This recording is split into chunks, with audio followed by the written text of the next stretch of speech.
ಧರ್ಮಸ್ಥಳ ವಿರುದ್ಧದ ಬುರುಡೆ ಪ್ರಕರಣ ಮತ್ತೆ ಹೊಸ ಟರ್ನ್ ತೆಗೆದುಕೊಂಡಿದೆ. ಈ ಹಿಂದೆ ಚಿನ್ನಯ್ಯ ಗುರುತಿಸಿದ್ದಂತಹ ಬಹುತೇಕ ಸ್ಥಳಗಳಲ್ಲಿ ಏನೂ ಸಿಕ್ಕಿರಲಿಲ್ಲ. ಇದೆಲ್ಲ ಷಡ್ಯಂತ್ರ ಅನ್ನೋದು ಬಹಿರಂಗವಾಗಿತ್ತು. ಆದ್ರೀಗ ಬಂಗ್ಲೆಗುಡ್ಡದ ಸ್ಥಳ ಮಹಜರು ವೇಳೆ ಹಲವು ಅನುಮಾನಗಳನ್ನು ಮೂಡಿಸಿಬಿಟ್ಟಿದೆ. ಮತ್ತೊಂದು ಕಡೆ ಬುರುಡೆ ಗ್ಯಾಂಗ್ ಕೈಯಲ್ಲಿ UDR ಕೇಸ್ಗಳ ದಾಖಲೆಯನ್ನ ಹಿಡ್ಕೊಂಡು ಇನ್ನೂ ತನಿಖೆ ಮಾಡಿ ಅಂತ ಹೇಳಿ SITಯ ಮೆಟ್ಟಿಲೇರಿವೆ.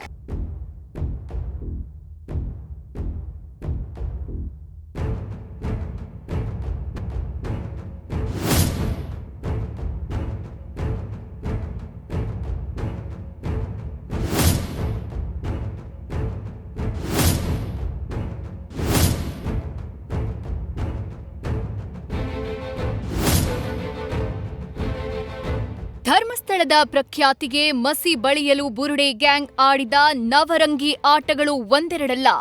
ಮಾಸ್ಕ್ ಮ್ಯಾನ್ ಚಿನ್ನಯ್ಯನ ಕೈಗೆ ತಲೆಬುರುಡೆ ಕೊಟ್ಟು ಧರ್ಮಸ್ಥಳ ಗ್ರಾಮದ ಕಾನನದಲ್ಲಿ ಹಲವೆಡೆ ಗುಂಡಿ ಅಗೆಸಿ ಈಗ ಅವರೇ ತೋಡಿದ ಕೆಡ್ಡಾಗೆ ಅವರೇ ಬಿದ್ದಿದ್ದಾರೆ. ಆಪರೇಷನ್ ಅಸ್ಥಿಪಂಜರಕ್ಕೆ ತಾತ್ಕಾಲಿಕ ಬ್ರೇಕ್ ಬೀಳ್ತಿದ್ದಂತೆ ರಿವರ್ಸ್ ತನಿಖೆ ಮೂಲಕ SIT ಕಾಡಿಂದ ಬುರುಡೆ ತಂದವರ ಜನ್ಮ ಜಾಲಾಡಿತ್ತು.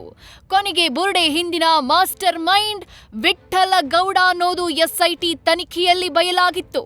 ಹೀಗಾಗಿ ಬುರುಡೆ ತಂದಿದ್ದ ಬಂಗ್ಲೆಗುಡ್ಡದ ಆ ಸ್ಥಳಕ್ಕೆ ಕರೆದೊಯ್ದು SIT ಸ್ಥಳ ಮಹಜರು ಮಾಡಿದೆ. ಇದರ ಬೆನ್ನಲ್ಲೇ ಬುರುಡೆ ಮ್ಯಾನ್ ವಿಠ್ಠಲ ಗೌಡ ಹೊಸ ಬಾಂಬ್ ಸಿಡಿಸಿದ್ದಾನೆ. ಧರ್ಮಸ್ಥಳ ವಿರುದ್ಧದ ಬುರುಡೆ ಪ್ರಕರಣಕ್ಕೆ ಟ್ವಿಸ್ಟ್ ಮೇಲೆ ಟ್ವಿಸ್ಟ್. ಬಂಗ್ಲೆಗುಡ್ಡದಲ್ಲಿ ಹೆಣಗಳ ರಾಶಿ, ವಾಮಾಚಾರದ ಕತೆ ಹೇಳಿದ ವಿಠ್ಠಲಗೌಡ.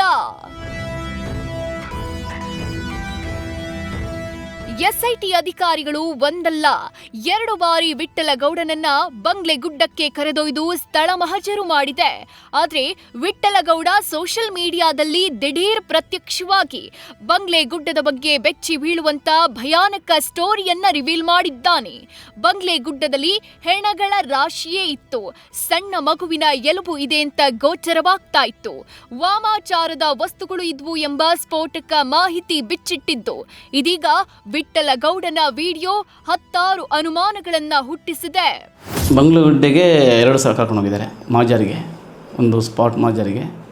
ಕರ್ಕೊಂಡು ಹೋಗುವ ವೇಳೆಯಲ್ಲಿ ಅಲ್ಲೇ ಒಂದು 3 ಮನುಷ್ಯರ ಕಲೆಬರವು ಸಿಗುತ್ತೆ ಅಲ್ಲೇ ಪಕ್ಕದ ಒಂದು 10 ಫೀಟಲ್ಲಿ.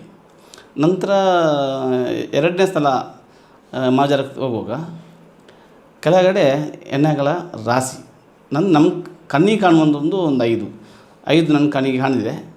ಮತ್ತು ಒಂದು ಸಣ್ಣ ಮಗುದು ಅನ್ನೋದು ಸ್ವಲ್ಪ ಅದರಲ್ಲಿ ನನಗೆ ಗೋಚರ ಆಗ್ತಾಯಿತ್ತು. ಒಂದು ಸಣ್ಣ ಮಗುದು ಎಲುಬಿದೆ. ಅದು ಪಕ್ಕದಲ್ಲಿ ಈ ವಾಮಾಚಾರಕ್ಕೆ ಬಳಸುವಂಥದ್ದು ಸಣ್ಣ ಒಂದು ಕಲಶಗಳು ಬರುತ್ತೆ, ಒಂದು 5-6 ಕಲಶ ಇತ್ತು. ಅದು ಸಹ ನಾನು ನೋಡಿದ್ದೇನೆ ಅಲ್ಲಿ.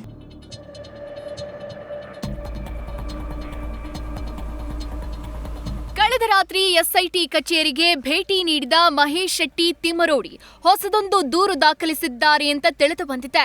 ಧರ್ಮಸ್ಥಳ ಗ್ರಾಮದಲ್ಲಿ 2006ರಿಂದ 2010ರವರೆಗೆ ನಡೆದಿದೆ ಎನ್ನಲಾದ ಅಸಹಜ ಸಾವುಗಳ ಬಗ್ಗೆ ತನಿಖೆ ಮಾಡುವಂತೆ ಒತ್ತಾಯಿಸಿದ್ದಾರೆ. ಈ ಹಿಂದೆ ಗಿರೀಶ್ ಮಟ್ಟಣ್ಣನವರು ಕೂಡ ಧರ್ಮಸ್ಥಳ ಗ್ರಾಮದಲ್ಲಿ ಅಕ್ರಮವಾಗಿ ಶವ ಹೂತಿದ್ದಾರೆ ಎನ್ನಲಾದ ದಾಖಲೆ ನೀಡಿದ್ರು. ಇದೀಗ ಈ ದಾಖಲೆಗಳ ಬಗ್ಗೆ ಆಳವಾದ ಪರಿಶೀಲನೆಗೆ SIT ಮುಂದಾಗಿದೆ. ಧರ್ಮಸ್ಥಳ ಗ್ರಾಮ ಪಂಚಾಯಿತಿ ಸಿಬ್ಬಂದಿ ಬಳಿ 1987ರಿಂದ 2025ರವರೆಗಿನ ಎಲ್ಲ UDR ಕೇಸ್ಗಳ ದಾಖಲೆ, ಶವ ಹೂತು ಹಾಕಿದ್ದ ವಿವರ, ರಶೀದಿಗಳನ್ನ ತರಿಸಿಕೊಂಡು ಮಟ್ಟಣ್ಣನವರು ನೀಡಿದ್ದ ದಾಖಲೆ ಮತ್ತು ಪಂಚಾಯಿತಿಯ ದಾಖಲೆಗಳನ್ನ ಹಿಡಿದು ಪರಿಶೀಲನೆಗೆ ಕೈ ಹಾಕಿದೆ. ವಿದೇಶಿ ಫಂಡಿಂಗ್ ಆರೋಪದ ಬಗ್ಗೆ ಸಮೀರ್ ಸ್ಪಷ್ಟನೆ. ಬ್ಯಾಂಕ್ ದಾಖಲೆಗಳ ಸಮೇತ ವಿಡಿಯೋ ಬಿಡುಗಡೆ.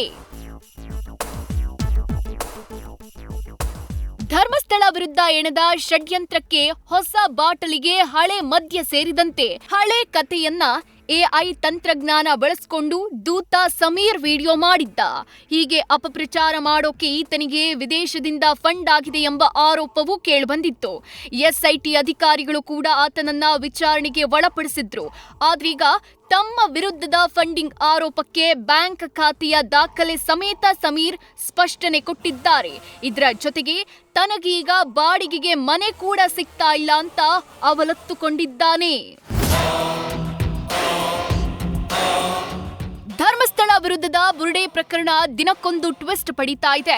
ಯುಡಿಆರ್ ಕೇಸ್ಗಳ ಬಗ್ಗೆ ತನಿಖೆ ಮಾಡಬೇಕೆಂದು ತಿಮ್ಮರೋಡಿ ಎಸ್ಐಟಿ ಮೆಟ್ಟಿಲೇರಿದ್ದಾರೆ. ಮತ್ತೊಂದು ಕಡೆ ಧರ್ಮಸ್ಥಳದ ವಿರುದ್ಧ ಸುಳ್ಳು ಆರೋಪ ಮಾಡಿದವರ ಬಂಧನ ಯಾಕೆ ವಿಳಂಬ ಆಗ್ತಿದೆ ಅಂತ ಸಾರ್ವಜನಿಕರಲ್ಲಿ ಗೊಂದಲ ಮೂಡ್ತಿದೆ. ಈ ಬಗ್ಗೆ ಪ್ರಶ್ನೆ ಮಾಡಿದ್ದಕ್ಕೆ ಗೃಹ ಸಚಿವ ಡಾಕ್ಟರ್ ಜಿ ಪರಮೇಶ್ವರ್ ಏನ್ ಹೇಳಿದ್ರು ಗೊತ್ತಾ? ನೋಡೋಣ, ಅದನ್ನ SITನವ್ರು ಹ್ಯಾಂಡಲ್ ಮಾಡ್ತಾ ಇದ್ದಾರಲ್ಲ, ಆ ದೂರು SITಗೆ ಕೊಟ್ಟಿದ್ದಾರೆ ಅವರು. ಅದರಿಂದ SITನವರು ಅದನ್ನು ತಗೊಳ್ಬೇಕಾ ಬೇಡವಾ, ಅದು ಬೇರೆ ಬೇರೆ ದಿಕ್ಕಿಗೆ ಹೋಗುವಂಥದ್ದು ಪ್ರಯತ್ನಗಳು ನಡೆದ್ರೆ ಅದನ್ನು ಬೇರೆ ಥರ SITನವರು ತನಿಖೆಗಳು ಮಾಡ್ತಾರೆ. ನೋಡಿ, ಯಾರನ್ನು ಅರೆಸ್ಟ್ ಮಾಡಬೇಕು, ಯಾವಾಗ ಮಾಡಬೇಕು, ಇದೆಲ್ಲ ನಾವು ಹೇಳೋಕ್ಕಾಗುತ್ತಾ? ಅವ್ರಿಗೇನು ಮಾಹಿತಿ ಇದೆ ಮತ್ತು ಎವಿಡೆನ್ಸ್ಗಳೆಲ್ಲ ಸಿಗಬೇಕಲ್ಲ. ಯಾರಾದರೂ ಒಂದು ಮಾತು ಏನೋ ಕಂಪ್ಲೇಂಟು ಮತ್ತೊಂದು ಕೊಟ್ಟಾಗ ಅದಕ್ಕೆ ಬೇಕಾದಂಥ ಪುರಾವೆಗಳು ಸಿಗಬೇಕಲ್ಲ. ಅದನ್ನು ಅವ್ರನ್ನ ನೋಡಿಕೊಂಡು ಆನಂತರ ಕ್ರಮ ತಗೊಳ್ತಾರೆ.